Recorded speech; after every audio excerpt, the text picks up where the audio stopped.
youngsters from underrepresented groups with a personal £20 million pledge.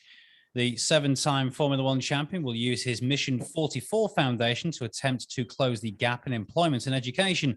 He's been backed by his Mercedes team as well as existing brand partners. And the research from Nottingham Trent University has found that the key to getting affection from your cat may lie in letting it choose when it wants to be petted. They say that giving the animals control may also save pet owners from the pain of getting bitten or being scratched. That's the latest from Radio News Hub. I'm Jules. Yeah, please. Did you buy solar panels in the past 6 years with a loan from Barclays, Shawbrook, Creation or Econo? If you were told those solar panels would pay for themselves, but this hasn't happened, then you could be entitled to compensation. Solar Claims UK have helped hundreds of solar owners claim thousands of pounds and regularly get claims settled within 4 weeks. If you want justice and money back, text SOLAR to 60777. Text SOLAR to 60777 now. You don't need a claims management company to make a claim, and if unsuccessful, you can refer it free to the Financial Ombudsman. It will stay mainly dry overnight. Some areas, though, could catch some showers. Those could be thundery at times. Temperatures overnight shouldn't drop any lower than 15 degrees Celsius. Text us on 800 39 or email us at studio@spicefm.co.uk.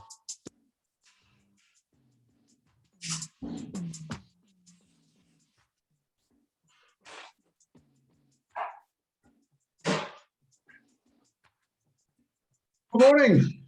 Morning, Ammar. I think we're live, and good morning, everyone. You're listening to Ammar and Jalf, live on our weekly radio show and being broadcast globally. and each week we'll bring some views, news, and 1 or 2 clues from the business world. And Asian Business Connections aims to connect, support, and promote the Asian and wider communities. We'll be talking shop quite literally, not just corner shops. Whether you're looking to start a business, have an existing business, or you just want to talk business, we can help. I can't help. Jeff, are you having a party at your place? If there was a party, you would be here, wouldn't you? Don't know. Would I? It sounds as if you are trying Oh to. no, there's no party in this establishment. Not until 12 noon. Wonderful, wonderful. Okay, so apologies about this. I'm going to hit record as well, just to be on the safe side. But let me record on this computer. Right, we're recording. Good morning, everyone. You're listening to Ammar and Jalf, live on a weekly radio show right here on Spice FM. and each week we can bring some views, news, and 1 or 2 clues from the business world. Asian Business Connections aims to connect, support, and promote the Asian and wider communities. And we'll be talking shop quite literally, not just corner shops. Whether you're looking to start a business, have an existing business, or you just want to talk business, we can help. We can't help. We can't help. And gosh, another crazy week. It's been a bank holiday, but it's certainly I can't remember the bank holiday. The bank holiday absolutely, it just dukes the week, doesn't it? Because you lose one day and all of a sudden you're chasing your tail. And next thing you know, Friday, the week's gone. Yeah. Where are you? You're obviously somewhere distinctly different. I'm just in the restaurant. I'm just sat on the table in the restaurant. All right. Is there lots going on in the restaurant? Not really. It's just the usual restaurant noises. Interesting. But I appreciate in restaurants you have so much kit and when it's empty, obviously it's a big space. So we have graziella in at the moment, but there is always the fridges. There's the fridge noises. There's the heat noises. There's just so many different types. There's just so many different types of noises that you have in restaurants. Is that like a gin booth? Do you know what? It's interesting because over the years there's been a couple of occasions where I've had to actually stay all night in a restaurant. I think one occasion it was an engineer that came from London to fix a computer system, and strangely there was about 2 or 3 of us that had to stay, and it was a horrible was a horrible experience. Staying all night in the restaurant, trying to sleep on a sofa and waking up in the sofa, and then all the noises that surround you, and you know, it's not the best. You probably don't sleep, do you? Is the thing. So well, yeah. Anyway, let me share my screen, because the wonderful Martha continues to do an incredible job of sort of pulling stuff together for us to talk about. So we've talked about the last few weeks, Jalf. We've talked about business models. We talked about customer segments. We talked about value proposition. And this week, we're talking about revenue streams, which is part of your bottom line. So when you look at your business model canvas, the right side is front stage. So that's customers, who they are, what you offer them, how you can communicate and connect. The left side is backstage. So it's whatever happens behind the scenes for you to deliver what you need to do. And the bottom line is literally the bottom line. So how do you generate income, and what are your expenses for delivering that? And revenue streams are one of the critical aspects of your business model to get right. They show where and how you will earn money through your business. The first revenue stream that will come to mind is the sale of assets. This is when you have a product that you sell to a consumer for a profit. For example, Amazon started relatively simple by selling books online, sending orders to 48 countries within the first month of trading. It's mad, isn't it? That, wow. You know, as in within a month, Amazon was, you know, that's exactly what he was. He was just a bookseller, Jeff Bezos. Unbelievable, isn't it? It's fantastic. It's a fantastic story. And but there are alternatives to this, especially if your product is more expensive to manufacture than a book. Leasing or renting out equipment is another profitable revenue stream. Many companies might prefer to lease expensive IT equipment or manufacturing tools rather than buy them. Not only does it spread the cost for your customer, but this ensures a regular income stream for you. The subscription revenue model is also growing increasingly popular, with more than £2 billion being spent in the UK every year on subscription services. Customers pay a regular, usually monthly fee for access to a service or goods. Amazon expanded from books to providing Amazon Prime, a subscription that gives subscribers 60% of Brits access to free fast delivery and a library of films, TV shows, and music. There are plenty of other possible revenue streams out there. For example, brokerage, where you act as the middleman for something and get both sides to pay you for the service. So like travel agents or credit card companies. There's also advertising revenues, IP licensing, usage fees, etc. And you can combine different revenue streams to make up your total income. Spotify, for example, uses a freemium business model to draw in customers. Amazon has multiple revenue streams, so it sells products plus the subscription fee for Amazon Prime and other subscription services. Being creative, though, Jalf, about where you could find a revenue stream or trying to combine them can be extremely rewarding, as you can finding one solid revenue model and maximizing its potential for profit. The perfect time to experiment and write down all your crazy ideas is when you are designing a business model. The process should help you validate which revenue streams are viable and which ones are better left as a note on a post-it. So what were we talking about and what we're trying to say there from a revenue streams point of view, Jalf, is when you're developing your product or your service, you need to work out how much it costs and how much you're going to deliver it for. And one of the things that businesses I know haven't done, certainly since pre-pandemic, is validated their business model. So how much did it cost previously? How much does it cost now? I mean, Jalf, how much have your supply costs gone up? Incredibly, and unfortunately, I think that spiral is a one which is an upward one. Obviously, the pandemic and Brexit, and there's all sorts. I don't think there's excuses. There's all sorts of reasons why the costs have gone up so much. And you see, the problem that we have on the we're the kind of the end user, or the for our end users, we can't always just whack up the prices in line with the prices that are increasing on our end. Excuse me, because it's something that it's so sensitive, putting the prices up. So we do a lot of absorption for as long as possible, and then when we can't do it any longer because it's not feasible from a business plan point of view, we then have to look at our prices.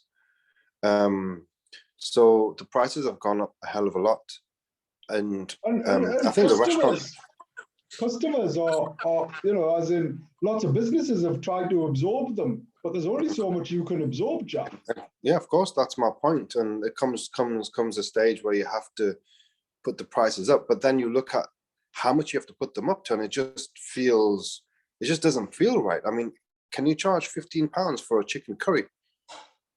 It's a lot of money. You're getting towards kind of London prices in some ways, but the prices are increasing incredibly, and the shortage of supplies. I mean, it's supply and demand at the end of the day. And I was just speaking to another couple of boys that you know as well. Do you know the boys that we had in the solicitor, and I can't remember their names. They came into Spice FM quite a while ago, and I put them on the back foot straight away, and he never forgets that. The Scottish gentleman, he's got he has a property business, and he was saying supply and demand at the moment in terms of properties, the prices have been inflated so much because people have got so much money at the moment. So it's just supply and demand. Similarly, when the supply for takeaway packaging, for example, was so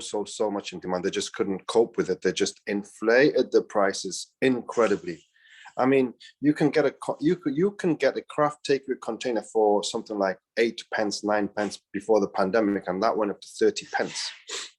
That's just crazy, isn't it? 30 pence just to put the seek kebab in a tub. And as opposed to, and if you want to move on towards something which is trendy, or which is the way to go, where you have it's combustible, it's eco-friendly, and tick all those boxes, which we all want to do.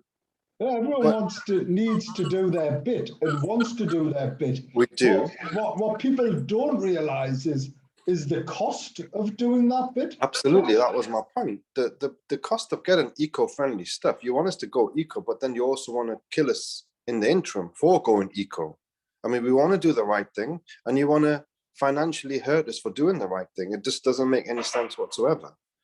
And if it's recyclable and all of that, then how come it's not cheaper? Because you're going to use that and sell it again. Yeah. So someone somewhere down the line is actually making an enormous amounts of profits at the behest of us little people on the end, who are just. Well, I don't think it's someone like, if you look at this, it isn't simply a case of it isn't simply a case of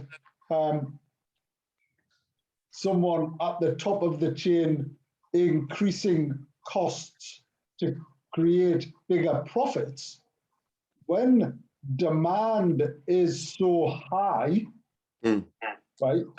So when demand is so high, then inevitably, the impact on supply becomes far more. So for example, right, there is and there are more goods being transported. Mm. But the challenge with that is transporters can only manage so much. And the taxes, Brexit, world, COVID has inevitably affected supply chain. But then Amazon's pricing model, they only make make a few pence per product, right? Because it's all about volume. So if you think about it, right, yes, they might be buying up all of the cardboard, but if they're buying up all of the cardboard, then clearly demand by everybody else as well has gone up. So it's dead easy to point the finger at Amazon. And yes, and we point the finger at Amazon because once you have a monopoly of all the world's suppliers, the supply chain from the raw material up, who is controlling all the craft and all the eco-friendly stuff in the world, and you keep that all to yourself, and then you leave the scraps for the rest of us. So he might own maybe 80% of the world's. I mean, these are where is the monopoly, the Monopoly Mergers Commission when you really need them to kind of go and take on Amazon and say to them, hold on, mate, you can't just own the world's craft and let everyone else suffer. And ultimately that's what's happening, but there's no one there to control it because they are the ones that control. Okay, so what would you, in that scenario, what would you expect or want to happen? So as an end consumer, if I'm looking at this, if we all have a policy, a understanding that we all want to save the planet, we all want to have eco-friendly goods for the betterment of, let's say, the world. So then the government needs to then have a stringent policies on how that's distributed fairly and give everyone an access to eco-friendly goods fairly, not in an unfair basis as it is. So these are the places where, look, everyone has, if someone is really, really good and they're creating an amazing product to the market and they want to make X amount of profit out of it, I think they have that right to do that.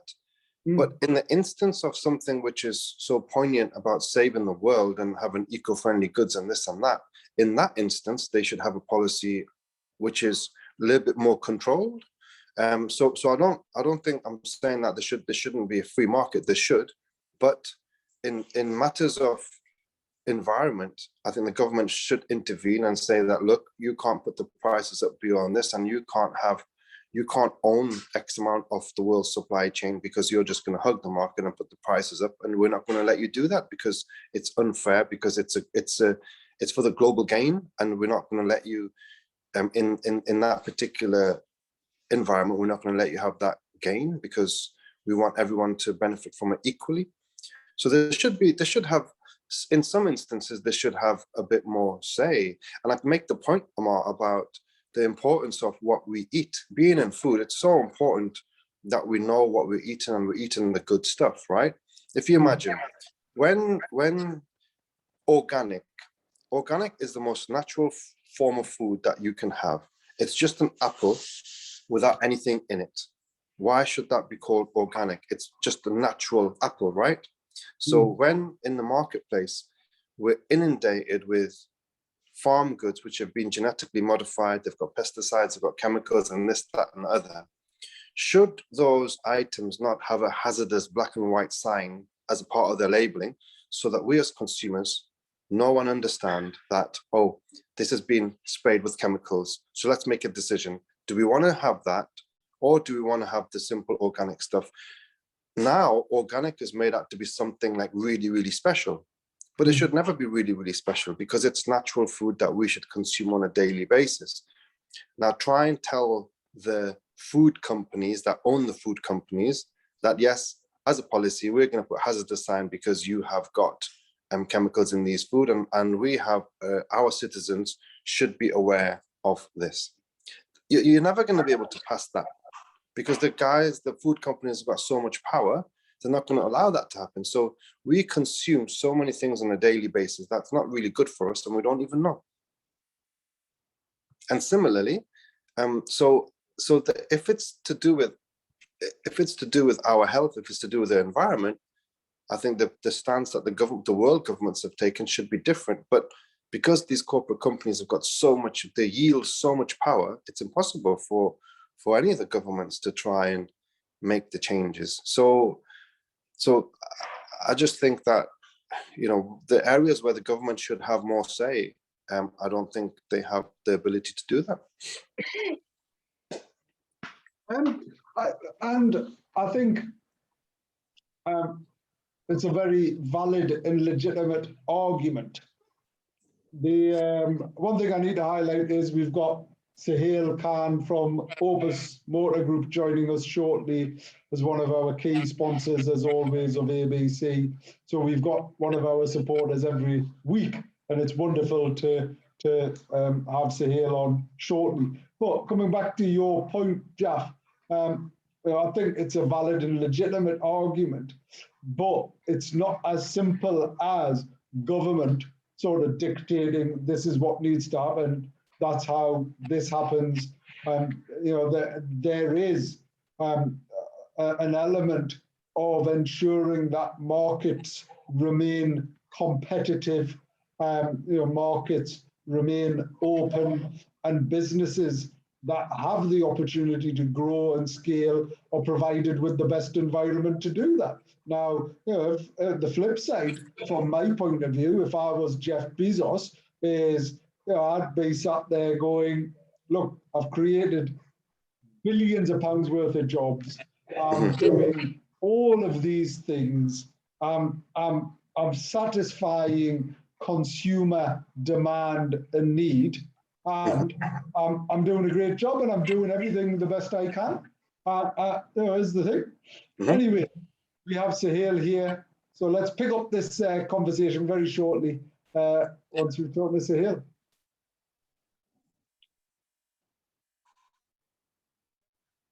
Good morning, assalamu alaikum, Sohail. Hello, Sohail. Hi, Salam, you okay? Yeah, great. Lovely to see you. Good to see you. Yeah, thanks for coming on the show, and as always, thanks for your continued support for ABC as well. Sohail, how are you? Well, first and foremost, introduce yourself, say who you are, what you do, and why you do it.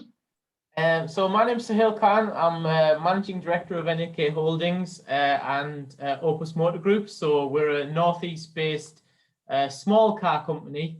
We represent the brands of Kia and Harley Davidson throughout the Northeast and in Yorkshire. And I've been in this business for about 15 years now. I took over from my father, who passed away 3 years ago. We used to be part of the Jennings Motor Group, and I've kind of just tried to continue the legacy. Great.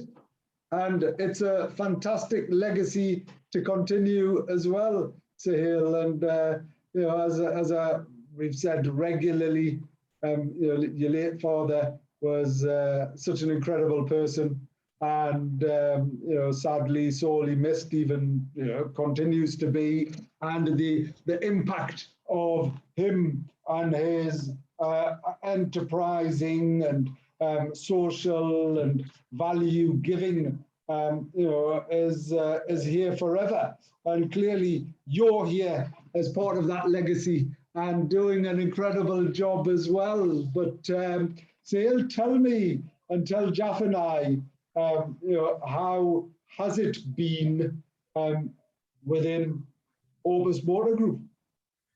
It's been an incredibly challenging time, to say the least. We've had, I think, I don't know, the world changed when I lost my father. We had a difficult time because we were part of the Jennings Motor Group, and Jennings was sold to Lookers. My dad didn't actually even get to see the completion of the deal before, sadly, he passed away. So it was left on me, and that continued for about 1.5 years after he passed before I could even get completion on that deal. And then sadly, just as I thought I was over the hill, COVID happened. and the whole world was kind of sent sideways. And it's been really challenging, really challenging. We've never known an environment like it. My industry in particular, we have two peak times. We have kind of the March period when the new reg comes out, and we have the September period when the new reg comes out. And so the first year that we had a lockdown, we were kind of denied both of those. And then this year has been an absolute anomaly because business has been good consistently since we've been let out of lockdown. So I've had like April through to now, where it's just been consistently busy. Now, I don't know whether that's people catching up on what they wanted to do with regard to their cars and motorbikes, or whether it's just the market kind of correcting itself. But we've had the difficult times, and thankfully we've managed to survive it. It's not been easy, but the government help certainly helped, and my staff have just been absolutely fantastic. Amazing, amazing, and it's good to hear, Sohail, that things are happening. Certainly from Jalf's point of view, from a leisure and hospitality, Jalf's one of the foremost restaurateurs. Jalf, how busy have you become? At the moment, it's just unbelievable. I think, like Sohail is saying, I think people are making up for lost time. And throughout all hospitality, I think we fared a little bit better than most because we're quite versatile, and our takeaway operation was really good. But opening up as a restaurant, I think now the figures that we're doing is way beyond what we used to do prior to lockdown.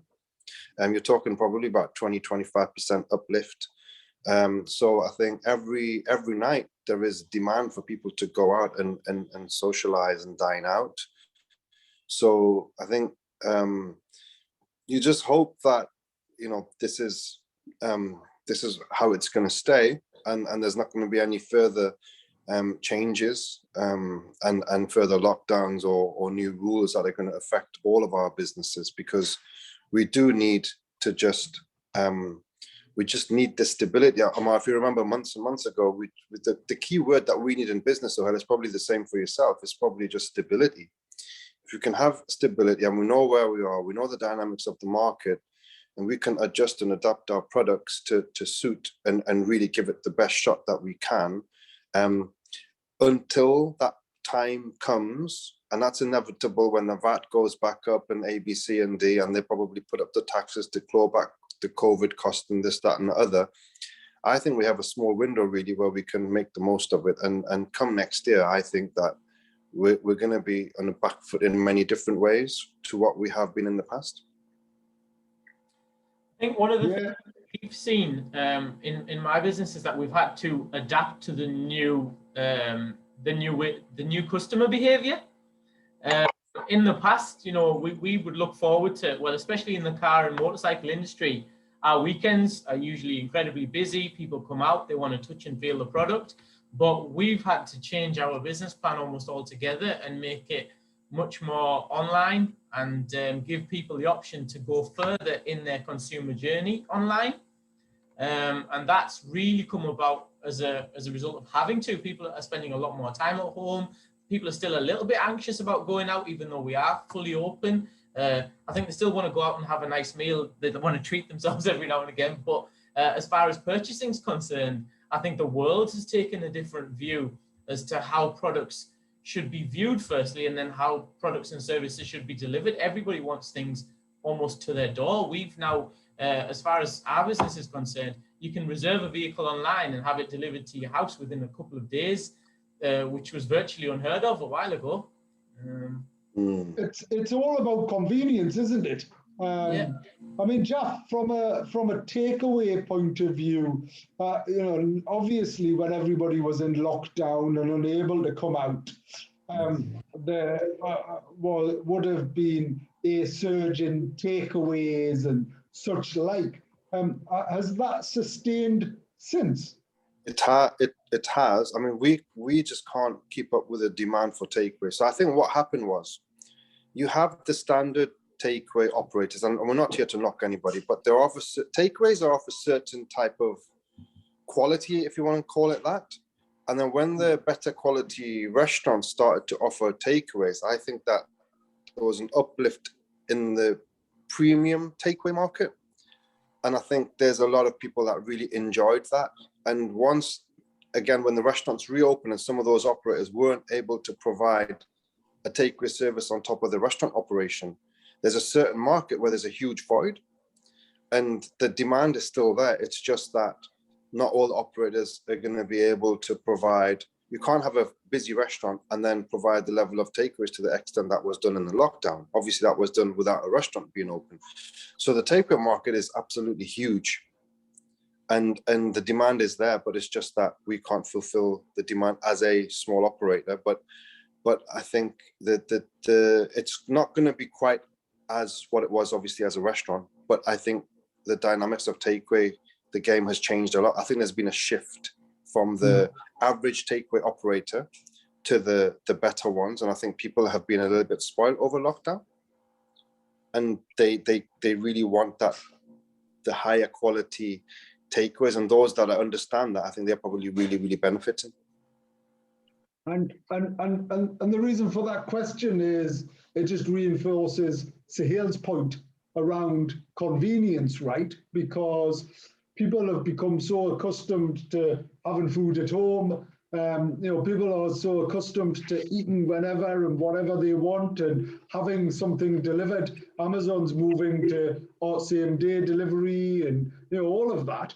And it's quite interesting that historic experience of going into a showroom, having a look around, people aren't as attractive or attracted to that. I mean, don't get me wrong, there is no question of doubt that it will continue and people will always want to, you can never ever replace that, well, I want to see it, I want to sit in it, I want to try it on type of thing.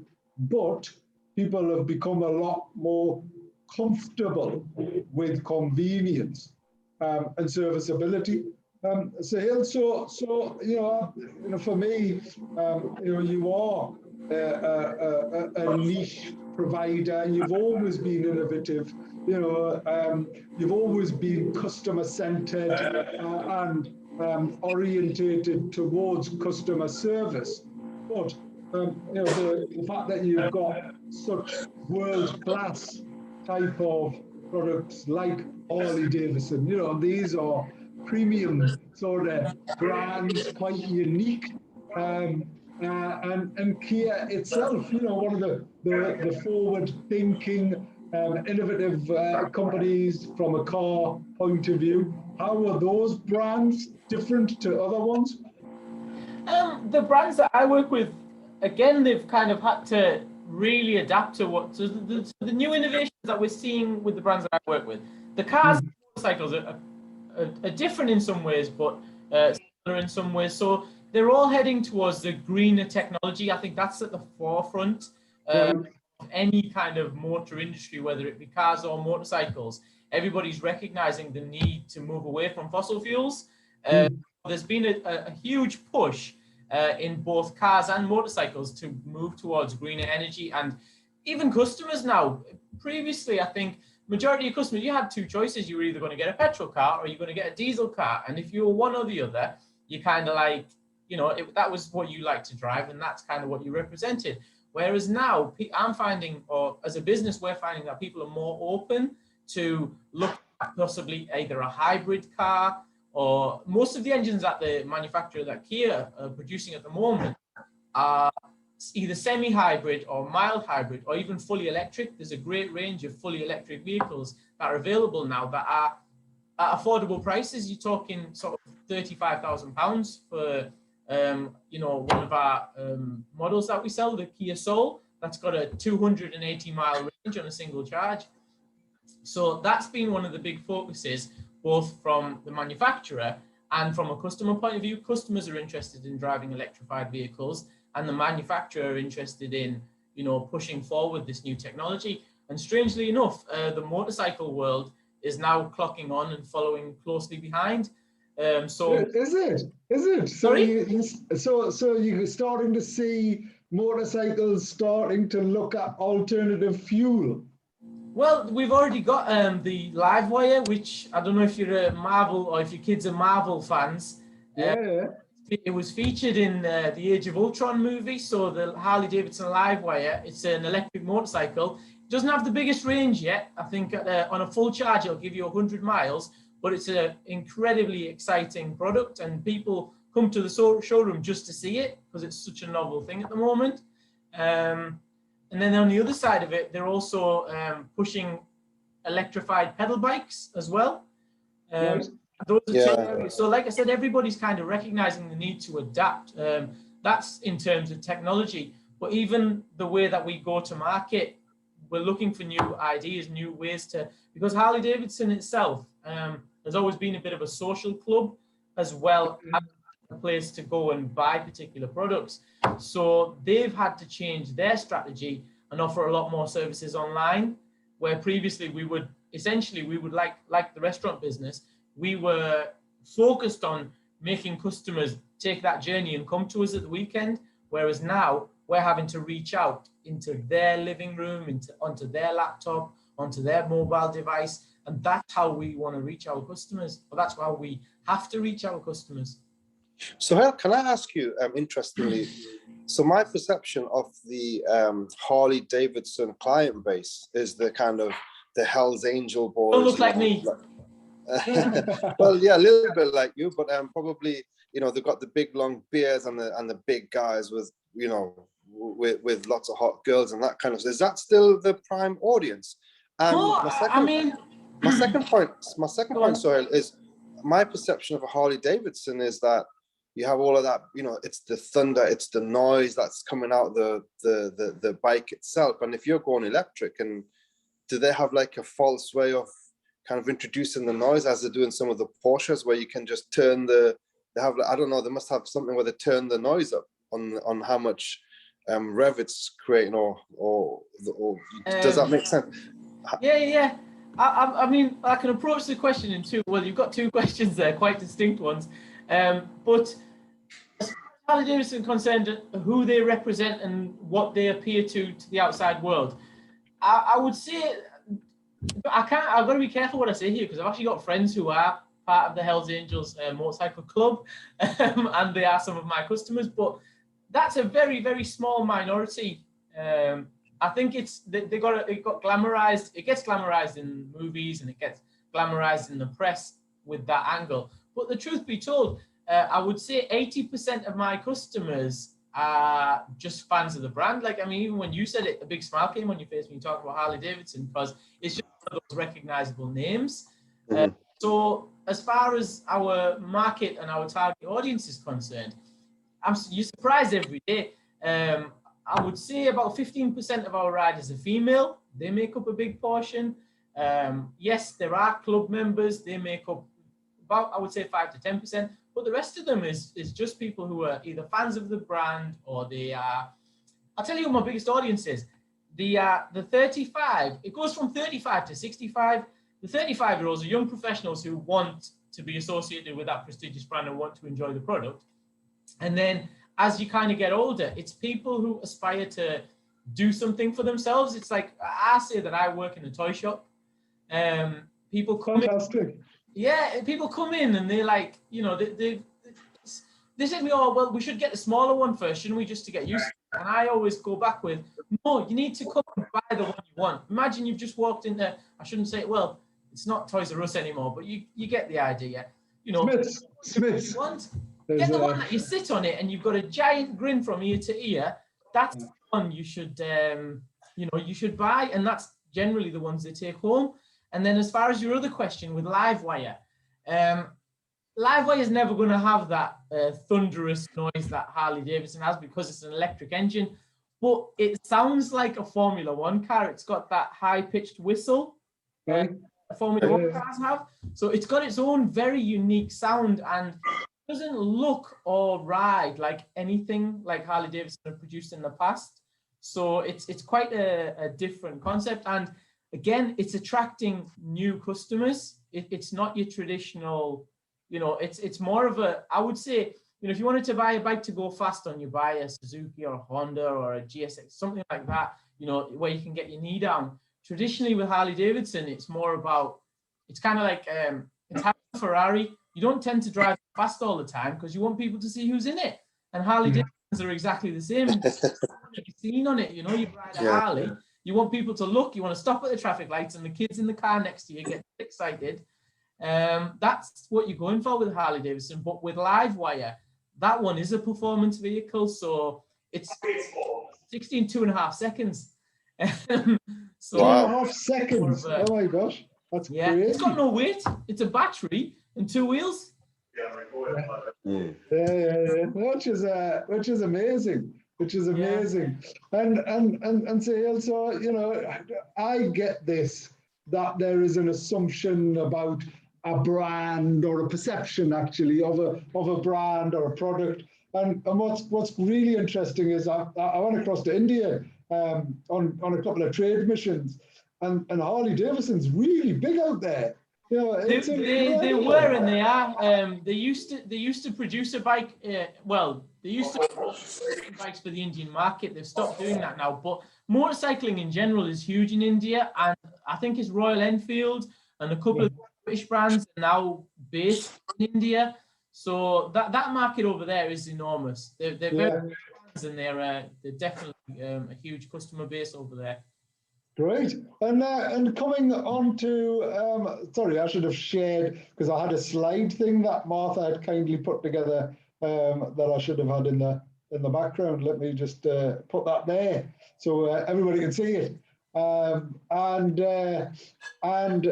Sohail, you have kindly supported the ABC, so Asian Business Connections. Jalf and I set it up as a not-for-profit, so it's a social enterprise, and it's wholly dependent upon support from incredible people like your good self. But this particular award for me is probably the most poignant, but the most important. And it's a beautiful award, and I mean that from the bottom of my heart. It's an award that was created in memory of your wonderful late father, and it's a special award. But what does that mean to you and obviously the family, because it's the family that is sort of driving this forward, isn't it, Sohail? Yeah. I mean, first of all, I was honoured when you guys approached me and talked about the award in honour of my dad. It's a really nice story, but it's a little bit sad story as well, because he did a lot during his life, and kind of he sort of you throwing me a little bit here, but he did a lot during his life, and a lot of it people don't get to hear about, and whenever I spoke to him about why he does so much for charity or why he chose to kind of go down the path he did and, always remember where his roots were and where he came from, he always said that he felt as though he was blessed by the prayers of his mother and the opportunities that were given to him in this country. And so he said that it's always important to, one, remember where you came from, and be thankful for what you've been given, and therefore giving back shows, your gratitude in a way.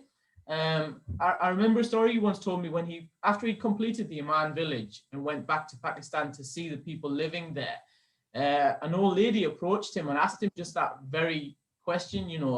She'd lived in squalor. Her home had been ravaged by the floods of 2010, 2011. And she asked him, why have you done this for us? She couldn't think of why would a stranger from a different place come and do this? And he just said, well, because I can. I'm lucky enough that I can. And so with this award, I want to kind of continue to recognize people who have chosen actively to make a difference in the lives of others because they can and because they've been lucky enough to kind of get to where they are, and they kind of see the importance. I mean, throughout his career, there was plenty of people who kind of reached out and gave him a hand. And I think it's just nice to kind of, if you're in the position to do so, to reach out and give other people a hand as well. And it's what makes the world go around. No, thank you for that. And it is a lovely story and a wonderful accolade. And in particular, I know that the impact in Pakistan will always be felt forever and seen forever. But it's equally wonderful for us across Northeast and Tees Valley to recognise that and continue supporting that. Well, believe it or not, my mum is continuing the work. So she is about to head back to Pakistan now because she carried on doing the work. So she's in the process of completing a school for girls in Rahim Yar Khan, which is the village my dad built.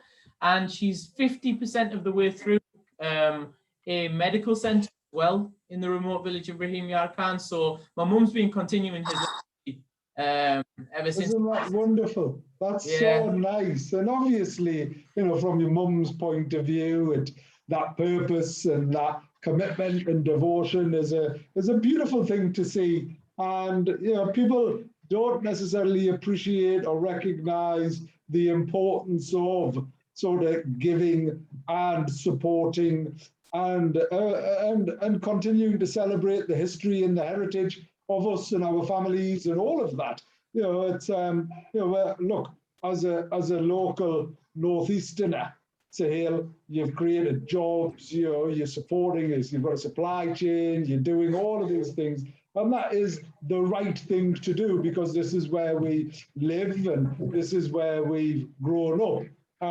But equally, you know, recognizing, you know, one of the most beautiful things about specifically the Asian culture and the Indian, you know, the South Asian specifically is that recognition and appreciation of family and those ties. You know, it's very important. I mean, Jalf, you continue to go back to Bangladesh and sort of do things and whatever else, don't you? And I think it's not always a matter of being able to go there, but we still have strong connections and similarly, like Sohail and his family, we just feel that, you know, we have a even if you got X amount of earnings and you're able to help, but I think you just feel that you want to help because what changes a life in the likes of Pakistan, Bangladesh, and India is so small. If you buy someone a couple of put some roofing onto their house, and it may involve X amount of tin because it could be tin roofs, and it changes their lives because they're not sitting in the bed and the water's not seeping into their bedrooms, and that might cost us, you know, about £300 or £500. Now, you know, it changes the whole family's life and it gives them that, improves their well-being. And I think the peace and the happiness you get from being able to do that is just such a nice feeling. I think that's why we do it, and we should continue to do it and encourage others around us to continue to do that, because it just, you know, the small things that we could waste £500 on buying a coat or something, and you won't even get a decent coat for that. But that just that money can make so much difference to a family. So yeah, it is a really beautiful feeling, and if we're in a position to do so, then why not? I recall even yesterday, my wife mentioned we talked about Cristiano Ronaldo, and he's got something on his Instagram page, and he said that as soon as he started to give more, God gave him more. And it's a really interesting point that he makes. He said, look, when I start to give a lot to charity, the return that he was getting was so much more. And the happiness that he was getting was so much more. So I guess maybe we should all take something like that on board and do the best that we can. Yes, but it's also recognizing and appreciating the fact that you know, it's not just about the giving, it's the supporting, the ambassadorialship. I mean, Jalf, your wonderful wife went back, you know, she's an optometrist and supported and transformed so many people's lives by supporting their sight. You know, that's a beautiful thing to do.